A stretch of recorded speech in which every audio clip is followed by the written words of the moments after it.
I just wanted to make a quick video. This isn't, I'm not a YouTube professional and all that, so bear with me. Nothing fancy here, but when I got this, it's Safety Kleen. System 1 makes it, Safety Kleen labels it, so they're pretty much all the same. A couple variations in size and depending on the age. This one is early 2000s. It's model 500. Excuse me, I'm fighting a sneeze. System 1 version is model 250. So when I got it, I had there was this little instruction pamphlet included. Not really much with it, but it came from a oil field company, and I got it in an auction. And when I went to pick it up, they had some paperwork that was sent. It was like disposition forms that was sent in email that weren't present during the auction that said it didn't work, and they were disposing of it because it was too costly to fix. So that was lovely, and I threw it in storage, was in the middle of moving, so didn't have time. Ultimately, this will go inside my shop building. I just had stuck it in this Connex, keep it out of the weather. I'm in the middle of doing some remodel work in there, so it was just easier to keep it here. But so main info, it's pretty sparse online, so I give a little info. So it works. It's got a basin in here, you could call it a sink, holds maybe 5 gallons or so, and that's what this and the brush run off of. Some of the models have one, like just the spout or just the brush. I may end up putting a valve on this. It's kind of useless to me anyway. The brush, like it flows through the brush. That's like pretty much everything I clean. That's all I've used. But yeah, so when you hit the recycle, which is this switch here, so this one runs just normal, like every other parts washer, right? It just flows, sucks the solvent and flows through there. You hit the recycle, turns on a vacuum pump in the back. Okay. I don't really feel like moving it, but there's right there where those lines are at the floor there, vacuum pump, and it opens. There's a valve right here, and it uses vacuum and it draws it open, and then it drains what's in the sink into a distillation chamber, which is right here. Okay, and then it closes that valve, and then there's like a ring around there. That's how it refills, it doesn't close the valve. It fires some solvent through that ring 2 or 3 times, I forget, to rinse the sink. And then after that, it closes the valve. And this takes a little bit of time. Like there's a little computer. It's kind of like it runs off, where is it? Right here. Runs off the timers, more or less. So then it closes the valve and then it refills. And once it's doing that, once it's refilled, you can use this, and it's starting to distill. So the vacuum pump stays running the whole time. It's got 2 heater elements. They're kind of like a water heater element, but they're in a rod, so like the actual part that gets hot is shielded. I'm trying to remember the name of it. I had to replace them because there were some holes had corroded through the shield, and they ended up shorting out, I believe. They blew one of the fuses on the computer, and it took forever also to heat up, even though they owned okay at first. But now with the new ones, it does a cycle in like maybe 3 hours, 4 hours tops, and before that it was like overnight, and even still. So excuse me, what it does, it's got those heater elements, and it has that distillation tank under a vacuum, so it boils the solvent at a temperature less than the flash point, like I think 150 degrees maybe, or I forget exactly. And the vacuum pump is drawing like a suction through it. It's keeping the vacuum, but it's also, there's a catch, I guess, like a vent, if you will, a vent hood towards the top of the tank here. So as the vapor is going up, it gets sucked up, right? So then it goes into this guy here is a condenser, 2 passes, cools it down, and then ultimately it returns to this tank. And this is your clean solvent that, like when you hit the recycle, that's what it draws from to fill the tank back up. So, and you have to unscrew this guy when it's cooled down. Unscrew this little one, put a catch pan, make sure it's actually empty, or if there's some, if you catch it, and then unscrew the big guy. Shouldn't be too much in it. It's working correctly. There'll be a bunch of crud. You can clean that out. There's supposed to be some kind of cleaning tool. In the literature I have, it talks about a cleaning tool. It gives a part number, but it doesn't come up with anything, so I just made one. I have no idea if this is what the cleaning tool looks like. So the notch here scrapes the heater elements, and then the flat side is to pull it towards there, and then this rounded side, because the opening is that big pipe, it just fits the contour, so you can scrape it out. Yeah, I'd like to see what the actual one is. Maybe it's designed better. This is something I just whipped up on my just kind of thought about it. So I also made a little spout. That's why there's this on the ground that is gonna bolt to here. It's in the shop, paint's drying still. It just a piece of like fence post or something, exhaust tubing about this size that is here, because otherwise when you unscrew this, it just runs down, makes a mess. So that spout will come out, and then either put a catch pan or like this form of funnel or whatever. So couple tips. So if the sink is low, you can hold the on button for the pump, and it'll cycle the vacuum pump and draw some solvent from the tank into the sink.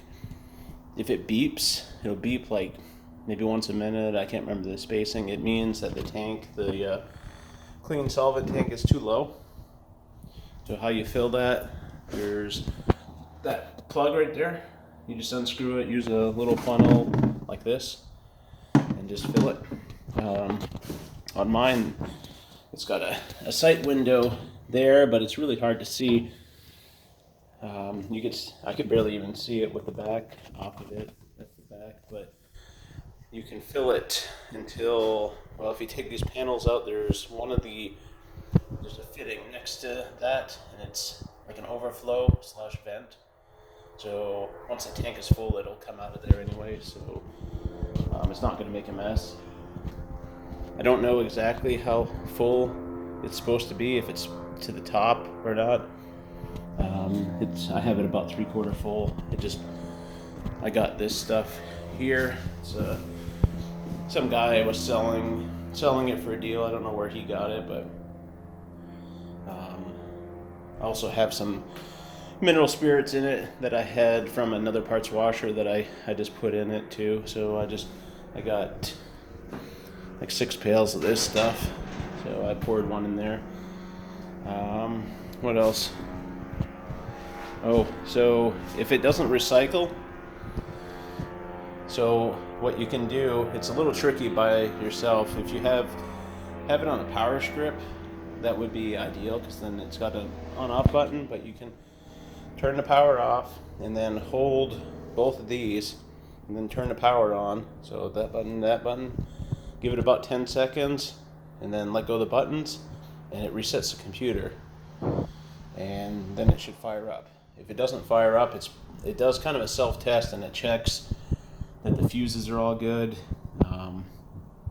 Can't remember what else exactly. So I do have like a service manual for it. If you shoot me an email or a message, I guess I could email it. I'm not exactly sure.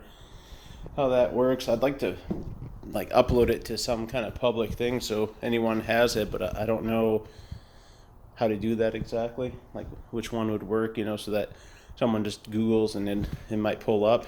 It's be awful helpful. It's not like it's really trade secrets or anything, right? It's I don't know why they're kind of secretive about it, but I got this little cart that doesn't come with. It's Velmont, something like that makes it. It's allegedly rated for 750 pounds. I'd recommend going with a little bit sturdier one. It's doing the trick, but I don't think it'd last very long.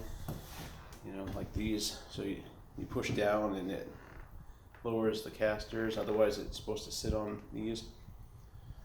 So, I mean, I don't plan on like moving it all over the place, but it just made it. It's with the solvent in it. It's quite heavy. Like it doesn't move very well. You're not picking it up unless you're two really big guys. I had put it in here with a forklift. So I had thought of just setting on a pallet and using forklift, but this seemed like a better idea, and I didn't want it too high. Even as is, like it's basically close to belly button height. So very much higher. Need a little stool or something, and I'm I don't know, 5'10" or so, 5'11". If you're a short little guy, you'd probably want a stool anyway. So, let me think here. I'll pause it for a second. So if the power goes out, you can either reset it the way I talked about, or there's also this that's supposed to reset it. This if you click it, it's supposed to restart from where it left off. If the power just goes off shortly, it'll continue running. I don't know how long or whatever, I'm not sure how that works, but and they recommend not running it off an extension cord because it draws when it's running something like 12 amps. You wouldn't want to put it on if you only got one circuit in your garage. You wouldn't want to be running something else that draws a lot of power because you'll probably trip a breaker. So I just have it in a fairly small extension cord, and it's been okay. I don't know if there's an issue, but it'll trip the ground fault. I had plugged it into an outside outlet at first, and as soon as I plug it in, even with everything off, it trips. I'm not sure why. I checked with a multimeter, and there's no short to ground or anything like that, and it works fine. So that's just something to consider if that happens to you. I think that's about it. To remove the back, it's just these screws here. Don't take. See, I couldn't. I assumed like this whole thing came off, slid out. So I had originally undid all these ones. These are not the factory screws. It was missing several, and a couple of them, they're like a Torx. They were stripped, so I couldn't find matching ones. So I just replaced all of them. They were something I think I found on Amazon, like 10 packs for a couple bucks. So I bought enough just to do all of it so it matched. So yeah, it's just I think 4 screws, and then I can't remember. Okay, there's one here too, and one in the middle at the bottom, and I believe that's it. So when I had first fired it up, it wasn't drawing, or it wasn't working. It was getting hot, but it wasn't drawing the solvent. I ended up taking the lines apart. I forget. One of these is the main line that comes from the condenser. I took apart most of them, and there was a little chunk of rust that was kind of plugging it, and then problem solved. I think it sat out in the weather for a while and got some water in it. So I think like that stainless, I believe, maybe not, but most of it's just steel. So yeah, you want to keep water away from it. Okay, hopefully that helps. And good luck. Message me if you have questions. I could probably help. Or there's Doug out of, I think it's like Northwest Equipment out of Oregon. If you Google Safety Kleen or System 1, it'll be probably the first result. He was real helpful. That's where I ordered the heater elements from. And he was able to step me through some of the troubleshooting. We checked the vacuum on it, a few other things. So yeah, if you're looking for parts or need some help, give them a call. Real nice guy to deal with. So, okay, thanks.